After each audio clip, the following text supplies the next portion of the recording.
নমস্কার, 7 নিউজ নেটওয়ার্কে আপনাদের সকলকে স্বাগত জানাচ্ছি এবং অবশ্যই শুভ বিজয়া সকলকে। কিন্তু এই বিজয়ার ঢাক বিসর্জনের যে ঢাক, সেই ঢাক একই সঙ্গে বোধহয় নির্বাচনের ঢাককে বাজিয়ে দিয়ে গেল বা ছাপিয়ে যাবে।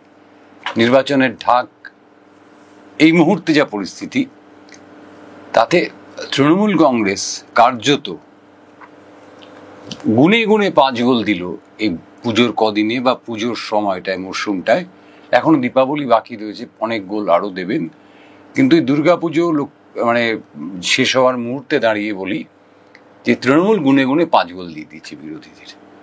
ওই সন্তোষ মিত্র স্কোয়ার নিয়ে, যেটাকে লেবুতলা পার্কের পুজো বলে, অর্থাৎ সে পুজো নিয়ে যতই উচ্ছ্বাস থাক মানুষের মধ্যে, যতই বিতর্ক হোক, কিন্তু আমি গুনে গুনে বলতে পারি 5 গোল। অর্থাৎ ফার্স্ট রাউন্ডের খেলায় তৃণমূল কংগ্রেস 5, বিরোধীরা 0। একা ওই ওই লেবুতলা পার্কের পুজো এ নিয়ে ভাবলে সেটা বাতুলতা হবে। তো কেন এই কথাটা বলছি? যে ঠিক এই নির্বাচনের মুখে দাঁড়িয়ে তৃণমূলের শক্তি প্রায় 3,500 কাউন্সিলর, আমি বিধায়কদের বাদ দিচ্ছি, তারা তো নির্বাচনে লড়বেন, এবং রাজ্যের 43,000 ক্লাবের সদস্যরা।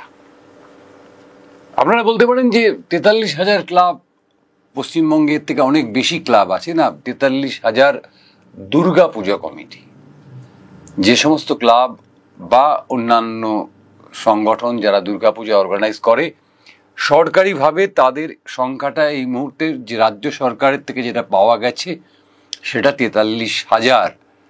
মাত্র একটি ক্লাব যারা দুর্গাপুজোর অনুদান নেয়নি, তাহলে 43,000 একটি ক্লাব, আমি বলতাম একটি ক্লাব দুর্গাপুজোর অনুদান নেয়নি। আমাদের কাছে যতদূর খবর আছে, আপনাদের কাছে যদি অন্য কোনো খবর থাকে আপনারা অবশ্যই কমেন্ট বক্সে লিখতে পারেন। তো এই যে বিপুল শক্তি, 43,000 ক্লাব এবং 3,500 কাউন্সিলর, রাজ্যের 131টির বেশি পৌরসভা এবং পৌর নিগম, আমি গ্রাম পঞ্চায়েতের কথা বাদ দিচ্ছি এখানে, তাহলে তো আরও এর সংখ্যাটা লক্ষে গিয়ে দাঁড়াবে। আপনি একদম যদি গ্রাম পঞ্চায়েত, পঞ্চায়েত সমিতি, জেলা পরিষদ ধরেন, এত মানুষ, এরা সবাই তৃণমূলের জন্য ঝাঁপাবে। মমতা ব্যানার্জি যখন 2018 সালে প্রথমবার এই দুর্গাপুজোর অনুদান দেওয়া শুরু করেছিলেন, এটা অভাবনীয় বিষয়, অন্ততপক্ষে পশ্চিমবঙ্গের ক্ষেত্রে। কারণ পূর্ববর্তী বামফ্রন্ট সরকার দুর্গাপুজোর কখনো বিরোধিতাও করেননি, আবার দুর্গাপুজোকে কোনোভাবে স্পন্সর করার সে চেষ্টাও বামফ্রন্ট কখনো করেননি, যে দুর্গাপুজোর পেছন থেকে বাম নেতারা, বাম কাউন্সিলররা তারা সহায়তা করতেন। কিন্তু দুর্গাপুজোর সঙ্গে সরাসরি সম্পর্ক কোনো কালেই বাম নেতাদের ছিল না। অর্থাৎ এটা সুভাষ চক্রবর্তীর পুজো, বা এটা গৌতম দেবের পুজো, আমার সিপিএমের গৌতম দেবের কথা বলছি, বা ধরুন এটা অসীম দাশগুপ্তের পুজো, এটা বুদ্ধদেব ভট্টাচার্যের পুজো। আমি বুদ্ধবাবুকে শুধু মুখ্যমন্ত্রী হিসেবে ধরছি না, তার আগে তিনি বামফ্রন্টের মন্ত্রিসভার একজন সদস্য ছিলেন না, এরকম কোনো গল্প আমরা কখনো শুনিনি। কিন্তু 11 সালের পর থেকে এই যে 43,000 ক্লাব নথিভুক্ত দুর্গাপুজো, যারা এবছর 1,10,000 টাকা করে অনুদান পেয়েছেন, আমি দায়িত্ব নিয়ে বলতে পারি এর মধ্যে প্রায় 40,000 পুজো, হ্যাঁ, সবাই তো আর ববি হাকিম হতে পারেন না, সবাই তো অরূপ বিশ্বাস হতে পারেন না, এদেরও পুজো আছে। কিন্তু এই প্রত্যেকটি পুজোর পেছনে স্থানীয় স্তরে তৃণমূল কাউন্সিলর, পঞ্চায়েত সদস্য, পঞ্চায়েত প্রধান, পুরপ্রধান ইত্যাদিরা জড়িয়ে রয়েছেন প্রত্যেকটি পুজোর সঙ্গে। আপনি যেখান থেকেই বসে দেখুন না কেন, একমাত্র যদি বিদেশ থেকে দেখেন তাহলে আমি কিছু বলতে পারবো না, যদি বাংলার যে কোনো প্রান্তে বসে দেখেন তাহলে দেখবেন যে আপনার অঞ্চলের যে সেরা সেরা পুজোগুলো সেগুলো সব কটাই আজকাল তৃণমূল কংগ্রেসের পুজো। অন্যান্য পুজোগুলোও তাই, সেখানেও তো মমতা বন্দ্যোপাধ্যায়ের ছবিতে 6 লাফ হয়ে গেছে। অর্থাৎ বামেরা যেটা পারল না, বামেরা মার্ক্সীয় সাহিত্যের স্টল চিরাচরিতভাবে করেছে, সংখ্যায় কমেছে এবার, যেটা বাড়া উচিত ছিল। আমার মনে হয় যেটা বাড়া উচিত ছিল, বামেদের উচিত ছিল যে 2026-এর নির্বাচনকে সামনে রেখে এই স্টলগুলোতে, অর্থাৎ যে মার্ক্সীয় সাহিত্য বিক্রির যে স্টলগুলো, সেই স্টলগুলো আরো বেশি বেশি করে করা, সেখানে এই যে যারা আজকে নবীন প্রজন্মের মুখ বলে যারা পরিচিত হচ্ছেন তাদেরকে সেখানে আরো বেশি বেশি করে উপস্থিত করা। এবং সোশ্যাল মিডিয়া, আমি সেদিন একটি ওই চ্যানেলগুলো তো আজকাল বহুধা বিভক্ত, জানি না এটা কোনো মানে কিভাবে তারা সমীক্ষাটা চালিয়েছে। তারা বলছিল যে আপনার সোশ্যাল মিডিয়ায় সিপিএম এর কর্মী সমর্থকেরা নাকি 1 নম্বরে যাচ্ছে, সোশ্যাল মিডিয়ায় অ্যাক্টিভিটি তাদের 1 নম্বরে। যদি তাই হয়ে থাকে তাহলে পরে এই যে যারা সোশ্যাল মিডিয়া অ্যাক্টিভিস্ট, যারা সোশ্যাল মিডিয়াতে বামেদের হয়ে নিরন্তর প্রচার করছেন, তারা নিশ্চয়ই পরিচিত মুখ। সেই পরিচিত মুখগুলোকে আপনার এই মার্ক্সীয় যে সাহিত্যের স্টল, সেই স্টলে তাদেরকে বসানো, মানুষের সঙ্গে আলোচনা করা। একটা কাজ, আপনার একটা ছবি ভাইরাল হয়েছে, একটি মেয়ে দারুণ সুন্দর নেচেছেন, ভদ্রমহিলা একটি মেয়ে, কিন্তু একটা জায়গায় হলে তো হবে না, এটা তো সারা বাংলায় হওয়া দরকার ছিল, সেই ক্ষেত্রেও তারা ব্যর্থ হল। আমি জানি যে প্রভুদা প্রকাশন বন্ধ হয়ে যাওয়ার পর বইয়ের ছাপার যে বিপুল খরচ, সেই খরচ বামেরা এখন আর বহন করতে পারছে না। কিন্তু আমি এটাও জানি যে বামেদের প্রচার যে কৌশল, সেখানে বামেরা জানে যে এই পুঁজিবাদী ব্যবস্থায় বুর্জুয়া যে প্রকাশন সংস্থাগুলো, তাদের সাহিত্য বা তাদের লেখা বা লি শাওচির কিভাবে ভালো কমিউনিস্ট হয়ে ওঠা যায়, how to be a good communist, এ বই ছাপবে না। ছাপলেও তার দাম এমন রাখবে যেটা আমি আপনি কিনতে পারবো না। যেমন ধরুন, আমরা যারা ভোট নিয়ে চর্চা করি, বিশ্বনাথ চক্রবর্তী নামটা এখন খুব পরিচিত, তখন আপনার 2011 সালের আগে ওনাকে কেউ চিনত বলে আমার মনে হয় না, মানে এইভাবে চিনত এখনকার মতন। উনি একজন অধ্যাপক মানুষ, সেই হিসেবে জানা ছিল আপনাদের সাথে। ওনার একটা মানে উনি প্রত্যেকটা নির্বাচনকে বিশ্লেষণ করে একটা বই লিখতেন, এবং সেটি অত্যন্ত কম দামে আমরা পেতাম।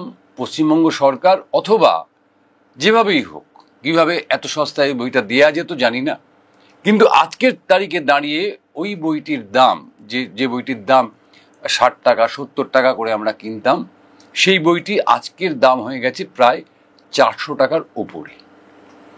তো অন্ততপক্ষে সেই বইটিও যদি আমরা পেতাম ওই মার্ক্সীয় সাহিত্যের স্টলে, তাহলে হয়তো আমরা উপকৃত হতাম। আমরা পাইনি। আর বইয়ের যা ঊর্ধ্ব মূল্য এবং বর্তমান পাঠকদের যে রুচি, তার সঙ্গে সামঞ্জস্য রেখে ওই মার্ক্সীয় সাহিত্যের স্টলে কিন্তু বই ছিল না, বা থাকা এই মুহূর্তে সম্ভব নয়। কারণ এনবিএ, ন্যাশনাল বুক ট্রাস্ট, বামপন্থী প্রকাশনা সংস্থা, তারা যে বইগুলো প্রকাশ করেন সেই বইগুলোর মূল্য একেবারে আকাশ ছোঁয়া। আমি মানিক বন্দ্যোপাধ্যায়ের যে বইগুলোর কথা বলতে পারি, সেই বইগুলো এনবিএ প্রকাশ করে। সেই এনবিএর প্রকাশিত যে বই, তার যে দাম, আপনার কলেজ স্ট্রিট বইপাড়ার অন্যান্য প্রকাশনা সেই মানিক বন্দ্যোপাধ্যায়ের সেই উপন্যাসটি যখন প্রকাশ করে তার দাম কম হয়। তাহলে আমি এনবিএর স্টলে বই কিনবো কেন? প্রচার কৌশল হিসেবে সিপিএম কিন্তু এটাকে ব্যবহার করতে পারত, যে এনবিএ স্টলে, মানে এনবিএর মাধ্যমে একটু কম দামে, যাতে মানুষ মার্ক্সীয় সাহিত্য মানে তো শুধু মার্ক্সবাদ, লেনিনবাদ ইত্যাদি নয়। আমি যে মানিক বন্দ্যোপাধ্যায়ের লেখার কথা বললাম আপনাকে, আপনাদের হাঁসুলিবাকের উপকথা বা এই ধরনের যে বইগুলো রয়েছে, যে বইগুলো মানুষের কথা বলে, বা রাহুল সংকৃত্তায়নের বিভিন্ন বইয়ের কথা, এমনকি শিবরাম চক্রবর্তীর বিভিন্ন বই যেগুলো মার্ক্সবাদকে মহিমান্বিত করেছে, সেই বইগুলো যদি তারা প্রকাশ করতে পারতেন তাহলে হয়তো আমরাও যেতাম তাদের স্টলে সেই বইগুলো কিনতে, কিন্তু তারা সেটা করলেন না। সুতরাং ওদের কথা বাদ দিন। বিজেপি পুজো জুড়ে কি করলো আমরা ঠিক বুঝতে পারলাম না। সজল ঘোষ তার পুজো নিয়ে একটা হাইপ তোলার চেষ্টা করলো, এই বন্ধ করে দেবো, এই করে দেবো, সেই করে দেবো, পুলিশ থেকেও তাকে চিঠি পাঠানো হলো, ইত্যাদি ইত্যাদি সব শুনলাম, দেখলাম। কিন্তু শেষ পর্যন্ত সজল ঘোষের পুজো বন্ধও হলো না। সজল ঘোষের পুজো প্রচুর লোক দেখলো একটা অন্য কারণে। সজল ঘোষের পুজোতে যতটা ভিড় হয়েছে ততোধিক ভিড় হয়েছে আপনার শ্রীভূমিতে, তার চাইতেও কম ভিড় হয়নি সুরুচি সঙ্গে। অর্থাৎ এখানে তৃণমূল কংগ্রেস অনেক মানে বেশি মানুষকে এক জায়গায় পেয়েছে, যেখানে তৃণমূল কংগ্রেসের নেতারা দাঁড়িয়ে হাসি মুখে তাদেরকে প্রণাম জানিয়ে তাদের মণ্ডপে আমন্ত্রণ জানিয়েছেন। এই জায়গাটা তৃণমূল কংগ্রেসকে আমরা এগিয়ে রাখতে হবে। যখন আমরা শুরু করলাম এই দেখাটা, এই পুজোর অনুদান, তখন মাত্র ক্লাবের সংখ্যা ছিল কত? 28,000।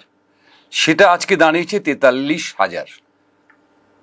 ভাবুন, ধাপে ধাপে ধাপে ধাপে মমতা বন্দ্যোপাধ্যায় তার নির্বাচনী কৌশল হিসেবে এই ক্লাবের সংখ্যাগুলোকে বাড়িয়েছে। ক্লাবের সংখ্যা বাড়া মানে একটা ক্লাবের পুজোর সঙ্গে বাম অবাম সমস্ত মানুষ জড়িয়ে থাকেন, কিন্তু সেই পুজোয় যখন নগদ নারায়ণ কেউ মানে সহযোগিতা করে, তখন একটা অংশের মানুষ যাদের সেভাবে কোনো রাজনৈতিক বিশ্বাস নেই, তারা কিন্তু ভাবতে শুরু করেন যে আজকে দিদি আছে বলে আমাদের পুজোটাতে এতটা জৌলুস, আজকে তৃণমূল সরকার আছে বলে আমাদের পুজোটা এত ফাটাফাটি করে করতে পারলাম। হয়তো সেই পুজোতে 1,10,000 টাকা খুব বড় অঙ্ক নয়, কিন্তু তাদের মনে কিন্তু এই ব্যাপারটা কাজ করছে। আমি পুজোর কমিটির বিভিন্ন লোকের সঙ্গে কথা বলে দেখেছি, হয়তো 1,10,000 টাকা সেই পুজো কমিটির কাছে খুব একটা বড় ব্যাপার নয়, কিন্তু 1,10,000 টাকা পাচ্ছি, এই যে একটা ব্যাপক অংশের যুবক যুবতীদের মনে বা পুজো সংগঠকদের মনে একটা ভরসার জায়গা মমতা বন্দ্যোপাধ্যায় তৈরি করতে পারলেন এই পুজোকে কেন্দ্র করে। এবার মানে কার্যত নিলামের মতন করে টাকা দিয়ে, আমরা তো দেখেছি সেই ছবি, যে গতবার 85,000 দিয়েছিলাম, এবার 90 দেই না, আচ্ছা ঠিক আছে 1 লাখ না, ঠিক আছে 1,10,000 এরকম ভাবে নিলামের মতন ক্লাবগুলো কেনা বেচা হলো। কিন্তু নিন্দুক যতই বলুক ক্লাব কেনা বেচা হয়েছে, কিন্তু শেষ পর্যন্ত কেনা বেচা হয়েছে ভোট। দ্বিতীয়ত, এই যে তৃণমূল কংগ্রেসের নেতা মন্ত্রীদের পুজোর সঙ্গে যে যোগাযোগ এবং মানে সরাসরিভাবে পুজোর সঙ্গে তাদের অংশগ্রহণ, এটাও সাধারণ মানুষকে কিন্তু একটা বার্তা দিয়েছে। কি বার্তা দিয়েছে? যে দেখুন, এইবার সিপিএম, বিজেপি, কংগ্রেস তারা এখন আলোচনা করছে জোট হবে হবে না, বিজেপি কি পদ্ধতিতে শ্রমিক ভট্টাচার্যকে সামনে রেখে লড়বেন, না শুভেন্দুকে সামনে রেখে লড়বেন, নাকি দিলীপ ঘোষকে আবার ফিরিয়ে আনা হবে, ইত্যাদি নানা আলোচনায় তাদের পুজোটা কেটে গেল। তৃণমূল কংগ্রেসের নেতারা কিন্তু পুজোর কদিন পুজো প্যান্ডেলে দাঁড়িয়ে প্রত্যেকটি মানুষকে, কোটি কোটি মানুষকে তারা সরাসরি ইন্টারাক্ট করলেন, তাদের সঙ্গে সরাসরি সংযোগ স্থাপন করলেন। এবং এবার যেটা অভাবনীয় একটা ছবি আমরা দেখলাম, আমি জানতাম না, ছবিতেই দেখলাম যে কালীঘাটে তৃণমূলের অত্যন্ত মানে মানে যাকে বলা হয় হাফ চামচ নেতা, মানে কাউন্সিলর বা পৌর প্রধান, এই সমস্ত সবাইকে নিয়ে একটা বিজয় সম্মেলনী হলো। এবং সেখানে অভিষেকের সঙ্গে দাঁড়িয়ে যারা স্বপ্নেও ভাবেননি কখনো অভিষেকের সঙ্গে ছবি তুলবেন, তারা ছবি তুললেন। উদ্দীপ্ত হলো দলটা। এখন সংসদীয় গণতন্ত্রে আপনি ভোটে অংশগ্রহণ করবেন, কিন্তু বুকের ভেতর বিপ্লবের আগুন জ্বালিয়ে রাখবেন, দুটো একসঙ্গে হয় না। বুকের ভেতর বিপ্লবের আগুন জ্বলবে, কিন্তু যখন আমি সংসদীয় গণতন্ত্রে অংশগ্রহণ করব, তখন আমাকে যে কোনো প্রকারে মানুষের কাছে পৌঁছতে হবে। সেটা দিদির মতন 43,000 ক্লাবকে এই মানে বেকার দীর্ণ অর্থাৎ বেকারিত্বে ভরা এই বাংলায় 473 কোটি টাকা খরচ করতে হলেও আমি করব। আমি লোকের চাকরি দিতে পারছি না, আমি জানি, কিন্তু আমি 473 কোটি টাকা খরচ করব, কারণ ভোট আমাকে আগামী 5 বছর ক্ষমতায় থাকার সুযোগ করে দেবে। এই চিন্তা ভাবনাগুলো মমতা বন্দ্যোপাধ্যায় যে সুচারুভাবে আগের থেকে গুছিয়ে গুছিয়ে গুছিয়ে গুছিয়ে রেডি হচ্ছেন, তাতে যারা স্বপ্ন দেখছেন, আমি খুব তাদেরকে হতাশ করতে চাই না। তা সত্ত্বেও বলতে বাধ্য হচ্ছি যে 2024 সালে অর্থাৎ 2021 থেকে তৃণমূল কংগ্রেসের প্রাপ্ত ভোট 2024 সালে অনেকটাই কমে গেছে। অর্থাৎ 2021 সালে তৃণমূল কংগ্রেসের প্রাপ্ত ভোট ছিল 52.87%। সেখানে প্রায় 5% ভোট তৃণমূলের কমে গেল 2024 সালের নির্বাচনে, হয়ে গেল সেটা 47.09% ভোট। যেখানে বামেদের ভোট ছিল 11.98%, সেখানে সেটা 18.38% হলো। যেখানে বিজেপির ছিল 30.91% 2021 সালে, সেটা বেড়ে হলো 31.67%। আপনারা যদি এই অঙ্কটাকেই শুধু ধরে রাখেন, তাহলে বলবো আপনারা ভুল করছেন। কারণ এই 2021-এর পর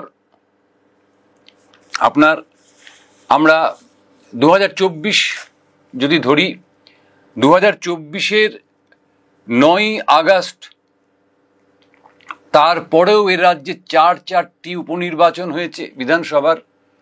অর্থাৎ 9ই আগস্ট পশ্চিমবঙ্গের ইতিহাসে একটা কালো দিন, আরজি করের ঘটনা। সবাই ভেবেছিলেন যে ওই 4টি উপনির্বাচনে তৃণমূল কংগ্রেসের হয়তো ভরাডুবি হবে, কিন্তু আমরা দেখেছি না, ভরাডুবি হয়নি। যদিও আমি বিশ্বাস করি যে উপনির্বাচনের সঙ্গে সাধারণ নির্বাচনের অনেক তফাৎ আছে। যেমন আপনার 2021 সালে সাগরদিঘি কেন্দ্রটিতে তৃণমূল কংগ্রেসের সুব্রত সাহা 4,000 ভোটে সিপিআইএম এর ইসমাইল শেখকে পরাস্ত করেছিলেন। কিন্তু দেখা গেল যে 2023 সালে সেই সাগরদিঘিতে উপনির্বাচনে সেখানে কিন্তু বাম কংগ্রেস জোটের প্রার্থী বাইরন বিশ্বাস, তিনি 22,986 ভোটে তৃণমূল কংগ্রেস প্রার্থীকে পরাস্ত করলেন। যদিও বাইরন বিশ্বাস এখন তৃণমূল কংগ্রেসেই রয়েছে। সুতরাং এই ভোটের অঙ্ক মমতা বন্দ্যোপাধ্যায় ক্ষমতায় আসার পর থেকে তিনি যেভাবে নগদ নারায়ণে ভোটের অঙ্ক কষছেন, যেভাবে তিনি সরকারি ভাতা, সরকারি প্রকল্প, কন্যাশ্রী, যুবশ্রী, অমুকশ্রী তমুকশ্রী ইত্যাদি, তা নিয়ে যতই বিতর্ক থাকুক, তা নিয়ে আপনার আমার যতই বিরক্তি থাকুক, আমাদের মনের মধ্যে যতই চাকরি না পাওয়ার আক্ষেপ থাকুক, আমাদের মনের মধ্যে যতই দুর্নীতির বিরুদ্ধে বিক্ষোভ থাকুক, আমাদের মনের মধ্যে যতই অভয়ার যে বিচারহীনতা তার বিরুদ্ধে ক্ষোভ থাকুক, দিনের শেষে কিন্তু জিতে যায় নগদ নারায়ণ। দিনের শেষে জিতে যায় নগদ নারায়ণ আজকের পরিস্থিতিতে দাঁড়িয়ে। তা না হলে আপনি খেয়াল করুন, আপনার পাড়াতে যে ছেলেটির গলায় সবচাইতে মোটা সোনার চেন রয়েছে, সেই ছেলেটি হয়তো কোনো চাকরি করে না। আপনার পাড়ায় যে বাড়িটি গত 5 বছরে বা 10 বছরে সবচেয়ে সেজে উঠেছে, সেই বাড়ির মালিক বোধহয় কোনো চাকরি বাকরি করে না। আপনি নিজেকে প্রশ্ন করুন কিভাবে সেটা সম্ভব হচ্ছে। অর্থাৎ আমরা সাধারণ মানুষেরা, আমরা সাধারণ ভোটারেরা, আমরা কার্যত নীতি, আদর্শ, আরও গাল ভরা যে সমস্ত কথাবার্তা বলা হয় এই বিভিন্ন চ্যানেলের আলোচনা সভাতে, সেগুলোকে বিসর্জন দিয়েছি। সুতরাং বলবো না। এবং এই পুজোতে আমরা যেভাবে মহিলাদের, আমি মহিলাদের কথা এই কারণে বলছি, এই মহিলারাই তো সোচ্চার হয়েছিলেন গত বছর 2024 সালে, রাত দখল ইত্যাদি। মহিলাদের যে বিপুল অংশগ্রহণ এবং এই গোটা ঘটনাটাকে ভুলে যাওয়া, আরজি করের পরবর্তী সময়কার সমস্ত ঘটনাগুলো এবং সদ্য ঘটে যাওয়া আপনার ওই ছোট্ট মেয়েটি মালদার সমস্ত ঘটনাকে ভুলে গিয়ে যেভাবে ওই বিপ্লবী মহিলারা যেভাবে পুজোয় মেতে উঠলেন, দু একজন বাদ দিয়ে, সেটা আপনার স্বস্তিকা হতে পারেন, আবার আপনার পাড়ার পেঁচিও হতে পারে।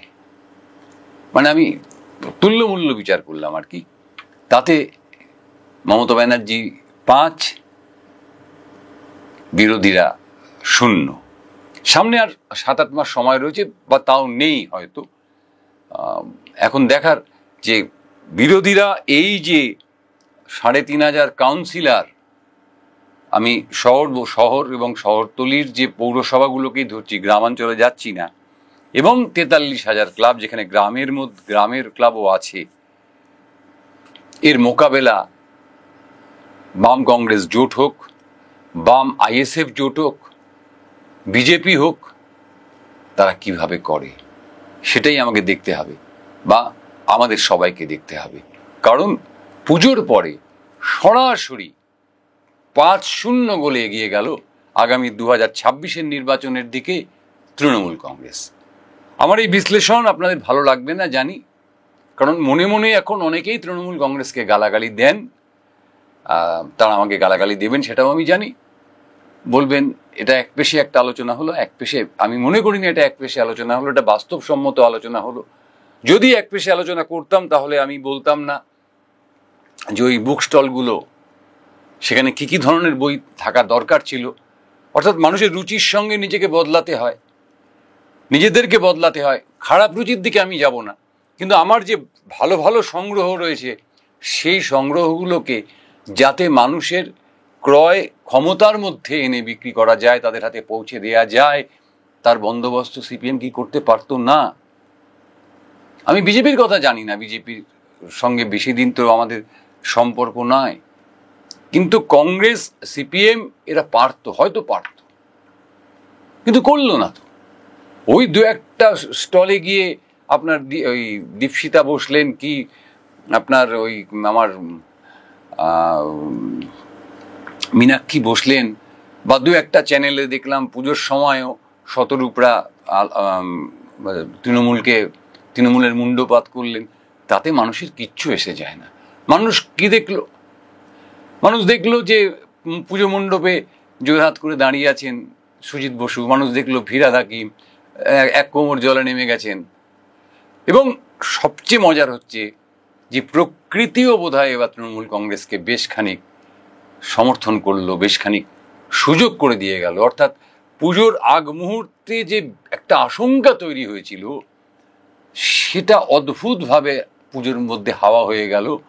এবং যে তীব্র রোদ উঠল, সেই রোদ বেশ খানিকটা সাহায্য করলো প্রশাসনকে জল নামিয়ে দেওয়ার বা জল শুকিয়ে যাওয়ার, এবং সেটা তৃণমূল কংগ্রেসের পক্ষেই গেল। কারণ সরকারে তৃণমূল আছে, যেদিন জল জমেছিল সেদিন আমরা তৃণমূলকে গালাগালি করেছিলাম। সুতরাং জল যদি প্রাকৃতিক কারণেও নেমে গিয়ে থাকে, তার যে আপনার যেমন গালাগালি খেয়েছিল জল জমার পরে, জল নেমে যাওয়ার পরে সেই প্রশংসাটাও তাদের ভাগ্যে জুটবে। মানুষ আনন্দ করতে পেরেছে, মানুষ হৈ হৈ করতে পেরেছে, এবং এখনো পর্যন্ত খুব বড় কোনো দুর্ঘটনার খবর আমাদের কাছে এসে পৌঁছয়নি। সুতরাং সিপিএমকে ভাবতে হবে, জাতীয় কংগ্রেসকে ভাবতে হবে, বিজেপিকে তারা কি ভাববেন সেটা তাদের ব্যাপার। তারা অনেক সর্বভারতীয় পার্টি, আমি সিপিএম কংগ্রেসের সর্বভারতীয় পার্টি, কিন্তু এদের সঙ্গে আমাদের দেখা শুনো আলাপ পরিচয় ঘনিষ্ঠতা অনেক বেশি, তাই তাদেরকে আমি কিছু কথা বলতে পারি, বিজেপিকে পারি না।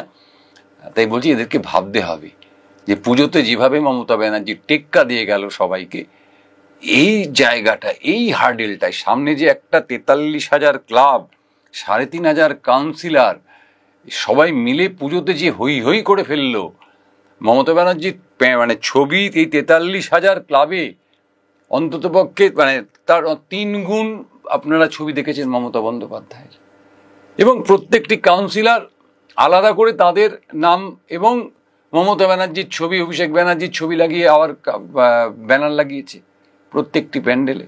সেখানে আমার সিপিএমের একটিও ব্যানার চোখে পড়েনি, সেখানে আমার বিজেপির একটা দুটো ব্যানার, তাও আনাচে কানাচে, কংগ্রেসের কথা বাদ দিন।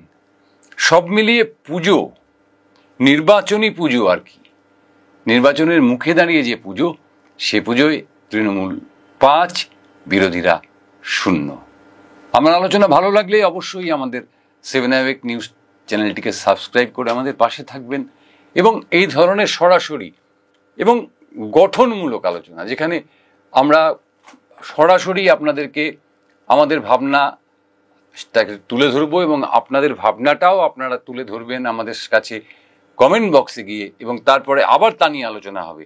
এই সুযোগটা আমাদের করে দেওয়ার জন্য আমাদের পাশে যদি আপনারা থাকেন, আমাদের চ্যানেলটিকে সাবস্ক্রাইব করে, যারা দেখছেন তাদেরকে বলছি টুক করে যদি ওই সাবস্ক্রিপশান বোতামটা টিপে দেন, তাহলেই দেখবেন আমাদের চ্যানেলটা আরও বড় হচ্ছে।